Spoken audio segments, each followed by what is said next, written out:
ஐபிஎல்ல மேனேஜ்மெண்ட் கூட சண்டை போட்டதுனால பிளேயர்ஸ் பெஞ்ச்ல உட்கார வைக்கப்பட்ட 4 மோசமான சம்பவங்களை பார்க்கலாம். முதலாவதா சுரேஷ் ரெய்னா 2021 ஐபிஎல்ல சிஎஸ்கேவுக்காக 12 போட்டிகள்ல விளையாடின இவரு இன்ஜுரி காரணமா ஒரு போட்டியில இருந்து டிராப் செய்யப்பட்டாரு.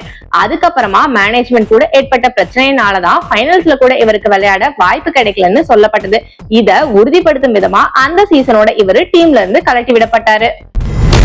ரெண்டாவதா சஞ்சு சாம்சன் 2025 ஐபிஎல்ல ராஜஸ்தான் ராயல்ஸோட கேப்டனா இருந்த இவரு காயம் காரணமா சில போட்டிகள்ல விளையாட முடியாம போச்சு.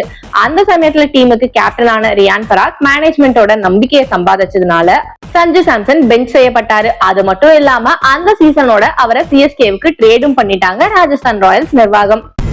மூணாவதா ஹர்திக் பாண்டியா மும்பை இந்தியன்ஸ் அணியோட கேப்டனான இவரு 2026 சீசன்ல அந்த அணி மோசமா தோத்துட்டு இருந்த சமயத்திலயும் ஜாலியா கேர்ள் ஃபிரெண்ட் கூட சேர்ந்து சுத்திக்கிட்டு இருந்தாரு. இதனால கடுப்பான மேனேஜ்மெண்ட் கேப்டன் கூட பார்க்காம அவரை பெஞ்ச்ல உட்கார வச்சாங்க. நாலாவதா முகமது ஷமி 2026 ஐபிஎல்ல ராஜஸ்தானுக்கு எதிரான போட்டியில எல்எஸ்ஜியோட பிளேயிங் 11ல இருந்து டிராப் செய்யப்பட்டாரு. இதுக்கான காரணம் என்னன்னு கேப்டன் ரிஷப் பண்ட் கிட்ட கேட்டப்ப உருப்படியா எந்த ரீசனுமே சொல்லல.